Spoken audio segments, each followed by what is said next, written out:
모두가 축복의 통로이십니다. 하나님 이 자리에 함께 하시면서 여러분을 축복의 통로로 사용하실 줄로 믿습니다. 너는 복이 될지라 라는 말씀의 제목으로 은혜를 나누려고 합니다.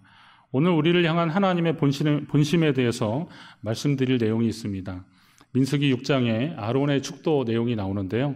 여기 보면 여호와는 내게 복을 주시고 너를 지키시기를 원하며 여호와는 그의 얼굴을 내게 비추사 은혜 베푸시기를 원하며 여호와는 그 얼굴을 내게로 향하여 드사 평강 주시기를 원하노라. 하나님 모세에게 이거 아론에게 전해줘서 백성에게 이렇게 기도할 때마다 제사장으로서 축복해 줘라라는 겁니다. 아론이 기도하는 것이지만 그건 하나님 아버지의 마음입니다. 그래서 복을 주시고 은혜 베푸시고 평강 주시기를 원하는 것, 이것이 하나님의 마음인 것입니다. 이 부분의 첫 소절 여호와는 내게 복을 주시고 너를 지키시길 원하며 라는 대목으로 저는 이 부분을 묵상하다가 코끝이 찡해지고 눈이 붉어지더라고요. 하나님이 내게 이런 복을 주셨구나. 하나님이 내게 이런 복을 주시기를 원하시는구나. 내가 이미 주님께 이런 복을 받은 사람이구나. 이보다 더 큰 복이 세상에 더 어디 있겠는가. 하나님의 자녀됨의 복, 그리고 하나님의 인도하심과 보호하심에 여러분 감사하시기 바랍니다. 복을 주셨다고 할 때 창세기 말씀을 나누면서 계속 등장한 바라크라는 단어가 여기에서도 여전히 나옵니다. 이 바라크라는 단어가 사람에게 제일 처음 사용된 것은 창세기 1장 28절인데 하나님이 그들에게 복을 주시며 그들에게 이르시되 생육하고 번성하여 땅에 충만하라 땅을 정복하라 이런 말씀할 때 바라크라고 하시는 겁니다. 그러니까 창세기 또 5장에서도 남자와 여자를 사람이라 일컬으실 때도 그 행위 자체를 복을 주시고 이렇게 말씀하십니다. 그러니까 하나님이 인간을 향해서 뭘 하시는 것마다 사실은 다 복을 주시는 거예요. 우리를 지으신 것도 복을 주신 것이고 우리의 이름을 부르신 것도 그 자체가 복이 되는 겁니다. 여러분, 하나님이 여러분의 이름을 부른다는 것을 감사하십시오. 대통령이 만약에 전화해가지고 아무개 씨 그러면은 여러분 얼마나 황송하겠습니까? 이분이 내 이름을 어떻게 알았을까? 이름을 불러주는 것만 해도 얼마나 감사합니까? 한 반에 한 76명 되는 교실에서 공부했던 저로서는 학기 초에 담임선생님이 제 이름을 안다는 것만 해도 영광이었습니다. 담임선생님이 이름을 아는 두 가지 방법이 있는데 하나는 사고를 세게 치던지 하나는 공부를 잘하던지 해야 되는데 저는 뭐 둘 중에 아무것도 아니었기 때문에 선생님이 제 이름을 알 리가 없을 거라고 생각했는데 기동아라고 아시는 거예요. 얼마나 감사한지 모르겠어요. 이름만 불러줘도 감사한데 하나님이 우리의 이름을 불러주셨다는 거예요. 아무개야, 내가 너를 지명하여 불렀나니 너는 내 것이라. 여러분, 하나님 앞에 감사하시기 바랍니다. 하나님이 우리의 이름을 부르시는 게 복이라는 거예요. 하나님이 여러분의 이름을 부를 때 얼마나 감사합니까? 또 오늘 이 날도 주님의 날이고 복된 날이라는 거예요. 이 날은 하나님이 우리에게 복을 주시기로 예비하신 날입니다. 시편 118편에 보니까 여호와의 이름으로 오는 자가 복이 있다 그랬습니다. 그리고 우리가 여호와의 집에서 너희를 축복하였도다 그랬습니다. 여호와의 이름으로 오는 자라는 것은 뭐냐면 하나님 때문에 오는 거예요. 하나님을 예배하러 오는 것이고 주님을 만나러 오는 것이고 주님 앞에 아래로 오는 것이고 주의 은혜에 감사하러 오는 것, 이게 여호와의 이름으로 오는 거거든요. 그러니까 하나님이 원인이 되는 거예요. 하나님이 이유가 되는 거예요. 그런 자들이 복이 있다는 겁니다. 하나님은 그 성전에서 여호와의 집에서 우리를 축복해 주시겠다. 하나님 복을 주시겠다는 거예요. 오늘 이 자리에 함께 있는 여러분들, 가정에서 온라인으로 하나님의 이름으로, 주의 이름으로 모여있는 모든 성도들에게 하나님의 은혜와 복을 주시는 줄 믿으시기 바랍니다. 창세기 12장은 창세기 전체로 본다면은 연극에서의 막이 바뀌는 겁니다. 영국에서 막과 장이 있잖아요. 근데 막이 바뀌는 겁니다. 그래서 지난주에 말씀드렸듯이 원역사와 족장사에서 이제 족장사가 시작되는 겁니다. 막이 바뀌는 겁니다. 영국에서는 이제 막이 바뀔 때 화장실도 갔다 오고 그러는데 갔다 오셔도 돼요. 그런데 중요한 것은 이제부터 하나님이 우리 인간을 어떻게 복을 주시는지, 우리를 얼마나 사랑하시고 어떻게 복을 주시는지를 말씀드리려고 하는데, 여러분 가운데 말씀을 읽는 보람과 또 하나님의 사랑을 깨닫는 기쁨의 역사가 계속 넘쳐나시기를 주의 이름으로 축복합니다. 자, 이제 본격적으로 아브라함의 아버지 데라가 어느 날 지금 잘 살고 있었던, 아무 문제 없이 살고 있었던 갈대아 우르에서 떠나자고 하시는 겁니다. 가족들 불러놓고 얘들아, 우리가 이제 갈대아 우르에서 있으면 안 되겠다. 떠나자라는 겁니다. 아니 도대체 아버지 어디로 가시려는 거예요? 가나안 땅으로 갔으면 좋겠구나 그러는 겁니다. 가나안 땅이라는 건 이름은 들어봤지만 거리로 본다면 꽤 먼 곳인데 근데 왜 가나안 땅으로 자꾸 가시려고 할까? 이해가 되지 않는 이야기입니다. 아브라함에게는 정말 뜻밖이었습니다. 별 문제 없었고 무엇보다도 갈대아 우르, 지금 자기들이 살고 있는 이 우르 지역은 당시에 최고의 문명이었던 메소포타미아 문명에서도 아주 중심이 되는 그런 지역이었거든요. 그런데 이곳을 떠난다는 것은 상상이 되지 않는 것입니다. 도시 문화나 이렇게 좀 사람들이 모여 있는 곳에 살던 사람들은 좀 낯설고 그리고 또 한적한 곳으로 가는 거 쉽지 않습니다. 도시에 사시는 분들은요, 도시 안에 웬만한 것들이 다 있잖아요. 그런데 시골에서 사는 것이 굉장히 낯설고 어색할 겁니다. 불편합니다. 일단 불편합니다. 저도 뭐 농촌 지역에 있어 봤지만 농촌 지역에 계시려면 일단은 건강하셔야 되고 운전을 좀 하실 줄 알아야 됩니다. 그리고 기본적인 수입이 좀 되셔야 돼요. 아프면은 아무리 공기가 좋아도 되게 힘들더라고요. 그리고 또 이런 생활시설들이 조금 떨어져 있기 때문에 운전도 좀 해야 되고 여러 가지 좀 불편을 감수하는 겁니다. 그래도 여러 가지 이제 공기가 좋고 자연 혜택도 있고 그러니까 그런 데 찾아오시는데 도시에 익숙한 분들은 사실 그런 결단하기가 참 어렵습니다. 자, 그러면 갈대아 우르에 살고 있는 아브라함의 집안도 바로 그런 겁니다. 또 아브라함이 듣기에 간혹 아라비아 상인들이 사막을 건너오면서 들려지는 얘기에 보면 길 잘못 들렀다가 물이 없어서 목이 말라 죽는 줄 알았다. 사막에서 물이 없으면 죽는 거거든요. 그런 경험도 했기 때문에 지금 갈대아 우르를 떠나서 가나안으로 간다는 것은 이게 쉬운 결정이 아니었기 때문에 참 망설여지는 그런 상황입니다. 하지만 갈대아 우르를 떠나려는 아버지 데라의 의지는 확실했고 아들된 입장에서 연로하신 아버지를 혼자 보낼 수는 없고 그래서 가기로 했습니다. 출발하기로 한 겁니다.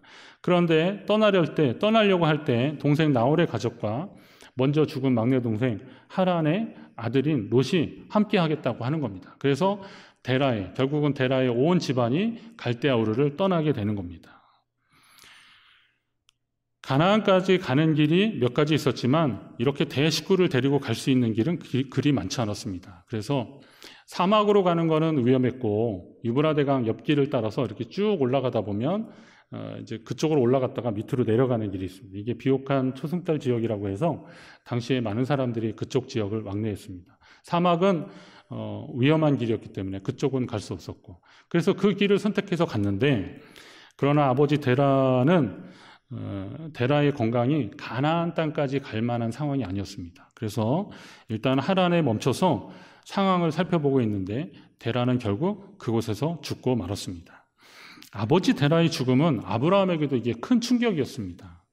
아버지라고 하니까 평생 든든한 버팀목이 되어주실 것 같았던 아버지가 돌아가시고 나니까 아브라함의 마음이 참 허전했던 겁니다. 그리고 지금 살고 있는 하란이 낯선 거죠. 전에는 아버지 때문에 여기 왔는데 아버지 때문에 가나안 땅에 가려고 그랬는데 아버지가 여기서 돌아가시고 나니까 가나안 땅에 갈 만한 동력이 없어진 거예요. 그리고 또 하란이라는 것도 나서 자란 것이 아니기 때문에 여기에서 있을 이유도 없었던 거죠. 그래서 아브라함이 지금 갈등이 되는 겁니다. 여러분 같으면 이런 상황에서 어떻게 하겠습니까? 가나안 땅에 뭐 누가 알고 있는 사람이 있는 것도 아니고 누가 오라고 초청장을 보낸 것도 아니고 이 하란도 낯선 곳이다. 그러면 다시 백홈 집으로 돌아가는. 갈대아 우르는 뭐 다 정리하고 떠났지만 그래도 아내 사레가 이 사레라는 게 공주, 왕비 이런 뜻의 이름이니까 대단한 집 여인이었거든요. 그러니까 사레네 집에 가도 처갓집 덕을 보면서 거기에서 제기하는 게 낯선 땅 가나안에서 제기하는 것보다 훨씬 나은 거잖아요. 그래서 다시 돌아갈까라고 하는 그런 갈등이 있었던 겁니다. 이렇게 망설이고 있을 때 그때 하나님이 지금 아브라함에게 말씀하고 계시는 게 창세기 12장 1절부터 시작되는 겁니다. 본문 1절에 뭐라 그래요? 여호와께서 아브라함에게 이르시되라고 합니다.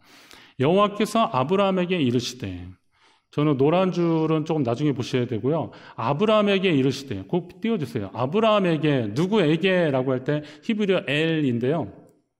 이게 누구 옆에서, 누구 안으로 이런 그 뜻을 가지고 있는 단어입니다.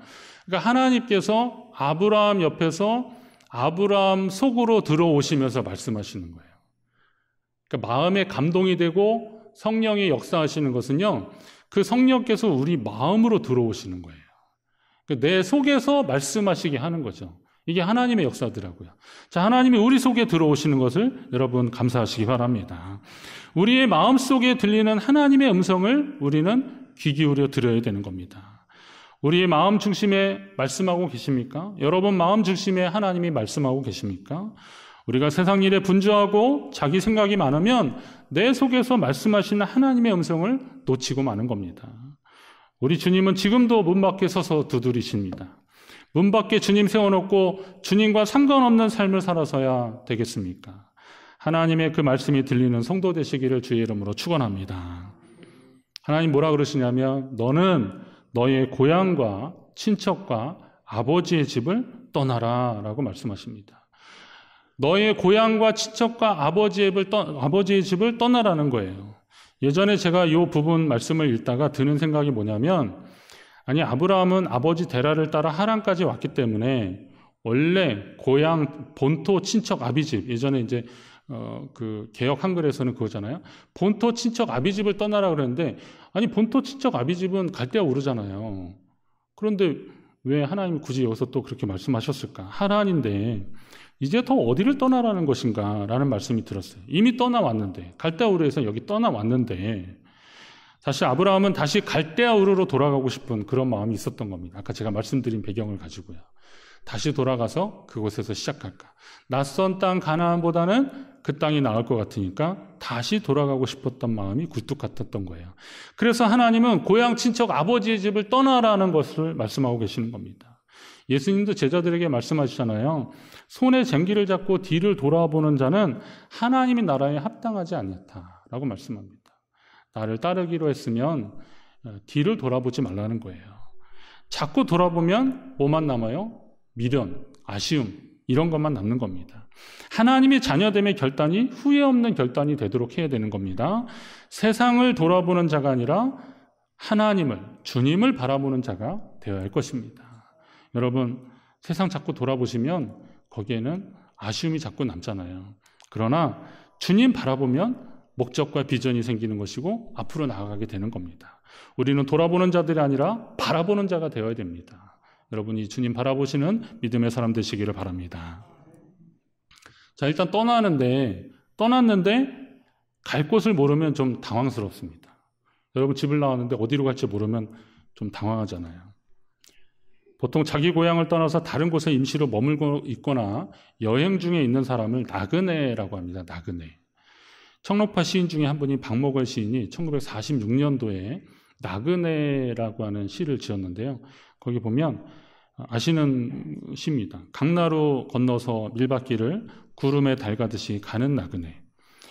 길은 외줄기 남도 300리 술 익는 마을마다 타는 저녁놀 구름에 달 가듯이 가는 나그네. 이거 막 시험에도 막 나오는 시인데요. 구름에 달 가듯이 가는 나그네. 정처 없는데 어떤 유랑 생활하는데 여기에는 낭만이 있고 그리고 좀 서정적인 그런 기운이 있어요. 자, 같은 나그네라는 소재를 가지고 지은 노랫말이 있습니다. 여러분들 이것도 잘 아십니다. 오늘도 걷는다마는 정처 없는 이 발길 지나온 자국마다 눈물 고였다. 선창가 고동소리 옛님이 그리워도 나그네 흐를 길은 한이 없어라. 제 노래를 불러드릴 성편이 안 돼서 그런데요. 자, 이런 노래 있습니다. 오늘도 걷는다마는 정처 없는 이 발길. 여러분 이게 언제 나온지 아십니까? 1940년에 백년설이란 가수가 불렀던 노래입니다. 이게 워낙 명곡이라서요. 여러 가수들이 배웠어요. 배호, 나훈아 이런 사람들이 불렀더라고요. 제가 그냥 관심 있어서 한번 봤더니 그렇더라고요. 자, 나그네에 대한 인간의 기본적인 마음은 뭐예요? 정처 없고 지나온 자옥마다 눈물 고이고 한이 없어 보이는 것이 이게 나그네입니다. 어찌 보면 아브라함의 가족이 그렇게 보이는 거예요. 세상 사람들 관점에서 보면 저 사람들 왜 저러는 거야? 정처 없는 나그네 상황이라고 볼 수 있어요.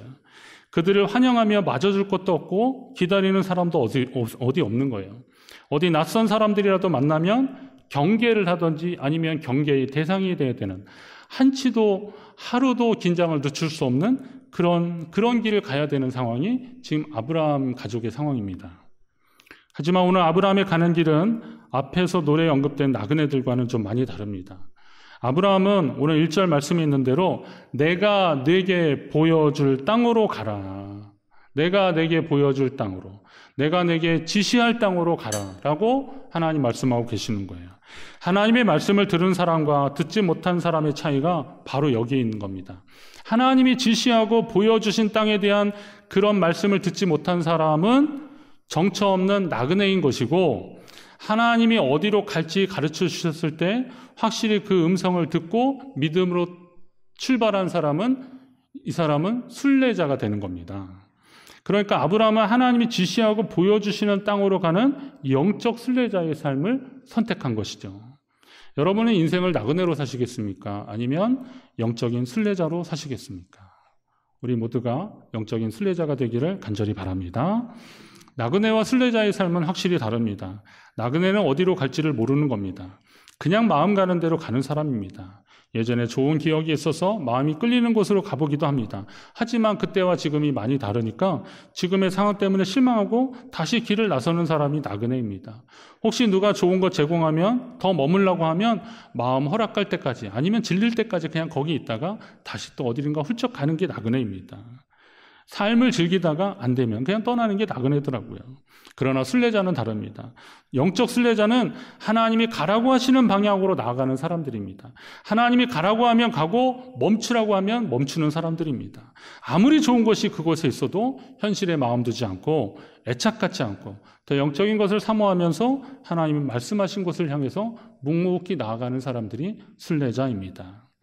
애굽의 왕궁을 나와서 미디안 광야로 간 모세도 사실은 순례자의 삶을 산 것입니다. 히브리서 11장에 보면 모세는 11장에 의하면 모세는 믿음을 선택한 겁니다. 믿음으로 모세는 장성하여 바로의 공주의 아들이라 칭함받기를 거절했다 그랬습니다. 모세가 거절했지만 사실은 선택한 거죠. 어떤 걸 선택한 거예요? 25절에 보니까 도리어 하나님 백성과 함께 고난받기를 더 좋아한 거예요. 어떤 것보다? 잠시 죄악의 낙을 누리는 것보다 애굽의 공주의 아들이라고 하는 그 칭호를 받는 것보다 하나님 백성과 함께 고난받기를 더 좋아한 거예요. 그건 선택한 겁니다. 하나님 백성의 삶을 선택한 겁니다. 그러면 저는 가끔 그런 생각을 하는 거예요. 하나님이 강제로 내보내시기 전에, 우리를 등 떠미시기 전에 어떻게 해야 돼요? 아멘하고 순종하며 나아가는 것, 그것이 훨씬 복이라는 거예요. 저도 살면서 그런 마음이 있습니다. 누군가 시켜서 하는 것을 할 때는요, 좀 약간 기운이 빠집니다. 이거 안 하면 혼날 것 같고, 그러니까 어쩔 수 없이 하는 것들이 참 많이 있습니다. 그러나 내가 더 좋은 마음을 가지고 열심을 내고 하려고 하면 더 많은 것들이 보여지게 되고 기쁨이 있고 그리고 감사가 있게 되더라고요. 사역하면서 저도 그런 마음이 있습니다. 제가 서울 쪽에서 사역을 하다가 강원도 쪽으로 내려가는 결단도 하나님께 대한 순종의 마음이었고 따라가는 마음이었고, 또 어느 교회가 있었는데 그 교회에 아무도 가지 않으려고 하는, 어렵고 힘드니까 아무도 가지 않으려고 할 때 제가 하나님께 기도하면서 믿음으로 순종하며 나갔더니 하나님이 나를 필요로 하시는 곳에 쓰임받겠다고 해서 기도했는데 그곳이 제 귀에 들리고, 그리고 누가 가지 않겠다 하면 누가 가야겠어요? 어차피 할 거면 누군가 해야 된다면 제가 하겠습니다. 그래서 저는 그런 기도 많이 하거든요. 하나님, 누군가 해야 된다면, 그러나 하기 싫다고 한다면 제가 하겠습니다. 이게 순종의 태도고 하나님 기뻐하시는 일들이더라고요. 그렇게 했을 때 하나님이 더해 주시는 역사가 분명히 있습니다. 여러분, 그런 말 있잖아요. 맞고 할래, 그냥 할래. 그러잖아요. 맞고 할래, 그냥 할래. 이왕이면 어떻게 해야 돼요? 기쁨으로 하는 거예요. 감사함으로 하는 거예요. 시켜서 하는 건 별로 재미없습니다. 그거는 그냥 억지로 하는 것 같습니다. 그러나 하나님께 감동이 돼서 하나님 옆에서 내 마음속에 말씀하실 때 그 말씀을 따라서 행하는 사람들이 바로 영적 순례자의 삶인 것입니다. 아브라함은 바로 그렇게 산 것입니다. 자, 하나님이 아버지의 사후에 망설이고 있던 아브라함에게 고향 친척 아버지 집을 떠나서 내가 내게 보여줄 땅으로 가라 하시는 데는 다 이유가 있었습니다. 한번 같이 하겠습니다. 하나님이 그렇게 말씀하시는 데는 다 이유가 있었다. 하나님이 우리에게 뭘 주시려고 했다고요? 복을 주시려고 하시는 분이니까 하나님이 우리 이름을 부르는 것조차도 복을 주시는 행위니까 아브라함에게 그렇게 말씀하신 거라면 거기에는 분명한 이유가 있는 겁니다. 다 이유가 있는 겁니다. 저는 오늘 이 말씀을 본문으로 하는 창세기 12장의 설교를 바나바 훈련한 원장이었던 그 원장님이셨던 이강천 목사님 통해서 이 설교를 들으면서 제 생애 어떤 또 다른 전환점을 마련했는데요. 나중에도 보니까 그 목사님도 당신도 이 말씀에 은혜 받고 인생의 전환점을 삼았다 하시더라고요. 정말 귀한 말씀이에요. 그래서 창세기 12장 1절, 2절 말씀이 정말 귀한 말씀인 것 같아요. 여러 사람들에게 감동을 주는 하나님의 말씀이에요. 저도 그래서 이 말씀을 전할 때마다 참 이렇게 설렘들이 있습니다. 자, 고난당하고 있는 욥을 찾아와서 대만 사람 엘리바스가 얘기합니다. 사람은 고생을 위하여 났다 그래요. 사람은 고생을 위하여 났으니 불꽃이 위로 날아가는 것 같으니라 이렇게 말합니다. 하지만 그런 얘기를 하는 사람들은 하나님의 뜻을 모르는 사람들의 이야기입니다. 눈물로 하나님의 사랑을 전한 선지자 예레미야가 3장 33절에 보면 주께서 인생으로 고생하게 하시며 근심하게 하심은 본심이 아니시로다 그래요. 자, 엘리바스는 인생은 고생을 위해 났다라고 그렇게 봤는데 예레미야를 통해서 하나님이 전하시는 말씀은 인생으로 하여금 고생하게 하시며 근심하게 하는 것은 하나님의 본심이 아니라는 거예요. 거기에는 다 이유가 있다는 거예요. 하나님이 우리를 만드실 때 우리를 처음부터 그렇게 고생하도록 죽도록 고생이나 하면서 살다가 죽도록 그렇게 우리를 만들지는 않으셨다는 거예요. 말씀 축제 때 하덕은 교수님이 사랑하기 위해서 만드셨다. 하나님이 우리를 사랑하기 위해 만드셨다. 그리고 그 다음에 우리를 사랑으로 만드셨다. 저는 이 말씀이 참 마음에 와닿습니다. 하나님이 우리를 어떻게 만드셨어요? 하나님 아버지의 마음이 사랑이니까 사랑으로 우리를 빚으신 거예요. 사랑으로 만드신 거예요. 저는 여기에서 좀 더해서 우리에게 복을 주시려고 우리를 만드셨다. 여러분 기억하시기 바랍니다. 하나님은 여러분과 제게 복을 주시려고 만드신 겁니다. 아무리 가난하고 어려운 부모라도 자녀에게는 최선의 것을 다해주고 싶어 하듯이 하나님은 자신의 형상을 따라 지으신 사람에게 복 주시기를 원하는 겁니다. 오늘 하나님은 여러분과 제게 떠나라고 하셔요. 제게 익숙한 것들, 여러분에게 익숙한 것들에 안주하지 말고 떠나라고 하는 겁니다. 사역을 하면서 어느 정도 잘 훈련이 됐다고 생각했는데 아직도 저는 이 떠남, 이별 이런 거에 좀 많이 훈련되지 못했다는 것을 많이 깨닫게 됩니다.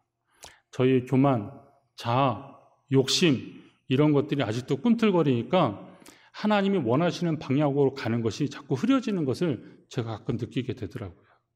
그렇기 때문에 선하시고 기뻐하시고 온전하신 뜻이 무엇인지 분별하도록 하는 것은 단순한 지식이 아니라 삶을 통해서 자꾸 훈련하고 실천하는 것이더라고요. 아브라함은 그렇게 하라고 가나안 땅으로 가라고, 그렇게 하기 위해서 가나안 땅으로 가라고 하나님 말씀하시는 겁니다. 이후에 이제 아브라함에 관한 말씀들을 계속 나올 것이기 때문에 계속할 텐데요. 그럼 오늘 우리가 떠나야 할 것들은 어딘가를 한번 잘 생각해 보십시오. 무엇인가를 한번 잘 생각해 보십시오. 비워야 채워주듯이 떠나야 하나님이 복을 주십니다. 이미 우리가 그런 복을 받았는데 그렇다면 더 신령한 복, 그리고 하나님이 기뻐하시는 그 복을 받기 위해서 여러분의 있는 곳에서 떠나는 그런 역사가 있기를 바라고요. 여러분이 그 하나님의 그 복의 주인공이 되시기를 간절히 바랍니다.